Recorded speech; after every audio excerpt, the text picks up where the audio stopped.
stop a nigga, you can't stop.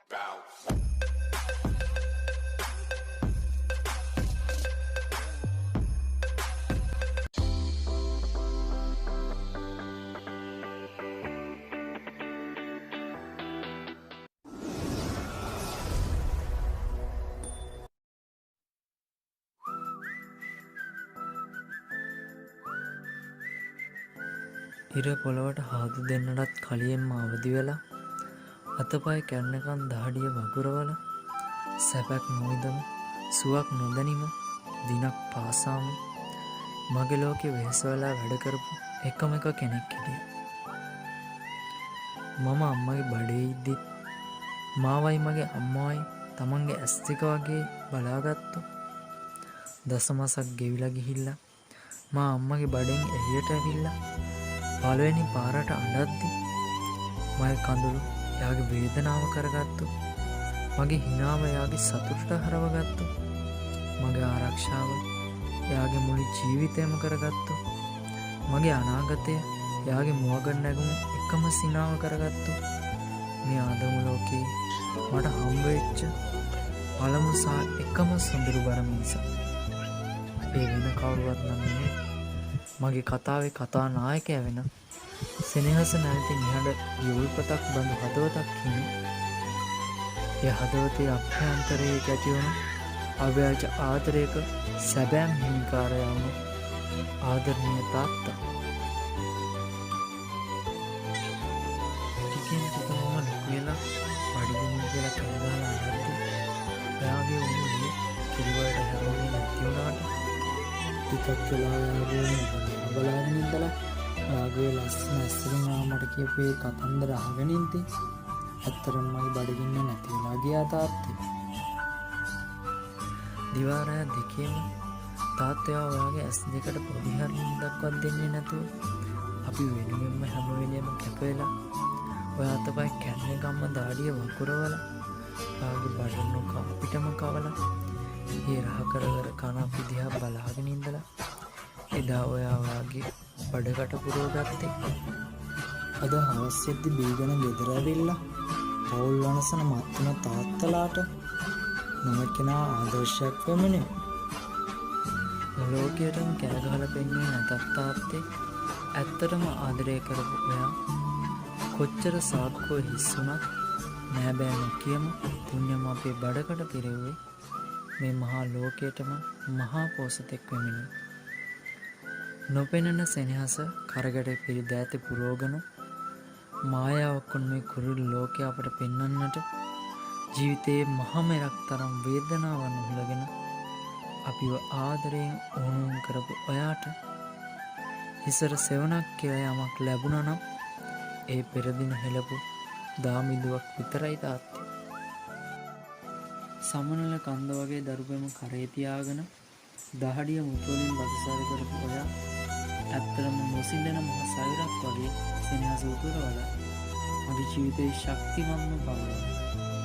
ඇත්තරම තාත්තේ වචනෙන් කිව්වේ නැති වුණාට ඔයාගේ තේජස් පෙනුමනම් මට හැම වෙලේම කිව්වේ හොදින් හැදියම් මයි පුතේ මම හැමදාම ඔබට ආදරේ කියලා. මගේ ජයග්‍රහණයකද අභිමානයෙන් බුදුපු ඔයාගේ මම කිසිම වෙලාවක මට ආදරේ දීලා ඇහුවෙත් නැහැ. හැබැයි මට ඔයා ඒ ගැන කිසිම වෙලාවක කිව්වෙත් නැහැ. ඒත් මගේ තාත්තේ ඔයාගේ අභිලෝ නිහඬ සෙනෙහස මගේ පපුතලේ ගැන හැම වාරයක් පාසාම මට හොඳින්ම දැනන කියන එක නම් කවුරු නොදන්න මම විතරක්ම දන්න සත්‍යයක් කිව්වේ මම නෑ. හැම අනිත් දවසකම උදේ හවා ගෙදර ලම්මාන ලෙස දැල්වෙන පහන අනුමා වෙද්දි පහන බැතියෙන් පොද පූජාසනය වුණේ ඔයා විතරමයි තාත්තේ. කොච්චර ඔයා උත්සාහ කළත් ඔයාට ලෝකයට හංගන්න බැරි වුණ එකම එක දෙයක් තිබ්බා. ඒ තමයි තාත්තේ මගේ හැම සුදු වෙද්දි ඔයාගේ හැම කළු වුණා කියන එක. මගේ කුස පිර වෙද්දි ඔයාගේ කුස මැල වුණා කියන එක. මේ මම දෙන්නගම් පොළවේ ගෙවි ගෙවි ජීවිතය අපසට හැරලා වැළුවා. තාත්තේ මම ඉපදුන දවසේ සතුටට ඔයාට ඇඬුණා. ටිකෙන් ටික මම ලොකු වෙලා මට අවුරුදු 2ක් වෙද්දි මම නෙමේ ඔයාගේ අත් දෙකෙන් නම් බිමට දැස්සේ. මට අවුරුදු 4ක් වෙද්දි මම වැඩියෙන්ම ආදරය කරපු කෙනෙක් මේ ලෝකේ හිටියනම් ඒ වෙන කවුරුත් නෙමේ ඔයයි. මට අවුරුදු 5ක් වෙද්දි මේ ලෝකේ හොඳම තාත්තා වුණේ ඔයයි. මට අවුරුදු 7ේදී මම හොඳින්ම දැනගත්තා මගේ තාත්තා කාටවත්ම බය නැහැ කියලා. අවුරුදු 9ේදී අම්මා තාත්තා දන්න දේවල් කියලා මට හිතුණා. අවුරුදු 12ේදී තාත්තයා දන්නවා තමයි ඒත් අවුරුදු 15ේදී අපෝ අප්පයාගේ කියවිල්ල අවුරුදු 17ේදී තාත්තයා දන්න ඉටි ගෙඩියක් නෑ අප්පා අවුරුදු 19ේදී වාගේ වැඩේම මට බකට අදින එක තමා නේද? හැබැයි ටිකෙන් ටික මම ලොකු වෙලා මට අවුරුදු 28ක් වෙද්දි එහෙම කියපු මමම කියනවා වෙලාවට තාත්තා කියන දේත් පොඩි ඇත්තක් තියෙනවා තමා නේද? ඊට පස්සේ අවුරුදු 30ක් වෙද්දි තාත්තගෙනුත් මොකටත් අහලා බලන්න. අන්තිමට මට අවුරුදු 32ක් වෙද්දි මම කියනවා තාත්තට හෙලෝ තාත්තේ මම දැන් තාත්තා කෙනෙක් වෙන්න යන්නේ. එහෙම නැත්තම් හෙලෝ තාත්තේ මම දැන් අම්මා කෙනෙක් වෙන්න යන්නේ. අවාසනාවකට අද අපි බහුතරයක් මෙහෙම නේද?